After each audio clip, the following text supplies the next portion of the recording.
काय रे वैभव, तुला बिग बॉसच्या घराच्या बाहेर आल्यानंतर कामधंदे पाहिजे असतील, तुला सेफ राहायचं असेल ना, तर थोडंसं शांत चित्तेने आरामात तिकडे जरा सगळ्यांशी बोल, फक्त सूरजशी नाही, सगळ्यांशी बोल. का आता काय मॅटर आहे ना मित्रांनो, मी असं का बोललो ना, त्याच्या मागचं कारण तुम्हाला सांगायचा प्रयत्न करतो. कारण की ज्या पद्धतीने आजचा टास्क तिकडे झाला, त्या सूरजला बिचाराला टार्गेट करायचा प्रयत्न केला सगळ्यांनीच. ते जे आपली दुसरी टीम आहे, टीम बी, ती त्याला सपोर्ट करत होती. आणि हा जो वैभव आहे, हा त्यांना सांगतोय, अरे तुम्ही त्याचे हातपाय मोडून टाकाल, तुम्ही कशाला त्याला उस्कवताय. अरे ते त्याला प्रोत्साहन देत होते, ते त्याला चिअर अप करत होते. तुला तिकडे पडायची मध्ये काय गरज आहे. आणि जे शब्द तू वापरलेस ना आपल्या सूरजसाठी, की ए नासक्या नासक्या, हे शब्द तुझ्यासाठी जर वापरले ना कोणी, अरे जीव देशील तू. कारण की काय बावळट माणूस आहेस रे तू.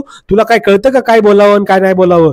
हे जे तू काय करतोयस ना, त्याच्यातून तुला तर बाहेर, तर बिग बॉसच्या घराच्या बाहेर आल्यानंतर ज्या पद्धतीने मी सुरुवातीला सांगितलं की लोक तर तुझ्यावर तुटून पडणार आहेत. कारण की तू दिवसेंदिवस पातळीच्या खाली चाललेला आहेस. तू दिवसेंदिवस काही ना काहीतरी अशी घाण करत आहेस की काय काय काय म्हणजे काय बोलू काय नाही. कारण की तिकडे तू अजून एक शब्द वापरलास, आरबाज टाक फाडून कपडे, काय लोड नाही. तिकडे मुली होत्या, त्या मुलींबद्दल देखील तू असाच विचार करतोस का रे.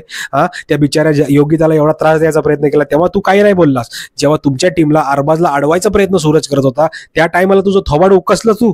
आणि काय ओकसलंस तर ओकसलंस, काहीतरी बोलतोस त्याला, बोलतोस काय नासक्या, बोलतोस नासक्या. अरे तुला नासक्या म्हणजे कळतं का शेंबड्या तुला. अरे बावळट, अरे काय तुला कळतं का काय बोलतोयस तू. मला तर हा जो आहे ना, याचं नाव काय, याचं नाव वैभव, हा खरंच बैल बुद्धी आहे. डोक्यात ह्याचा मेंदू नाहीये, ह्याचा गुडघ्यात मेंदू आहे, हे स्पष्ट झालेलं आहे. आणि ह्याचा गेम संपूर्ण महाराष्ट्राला आवडत नाहीये. मी जे काय बोलतोय ते स्पष्ट माझं मत आहे. काय कोणाला त्याच्यावर ऍक्शन घ्यायची त्यांनी घेऊ शकतात. कारण की तो जे काय घराच्या आतमध्ये वागतोय त्याच्यावरची माझी ही रिॲक्शन आहे. मित्रांनो, तुमची काय रिॲक्शन नक्की कमेंट करून सांगा. कारण की तुमचं मत हे खूप जास्त महत्त्वाचं. मित्रांनो, पुढच्या व्हिडिओमध्ये, तोपर्यंत जय हिंद, जय महाराष्ट्र.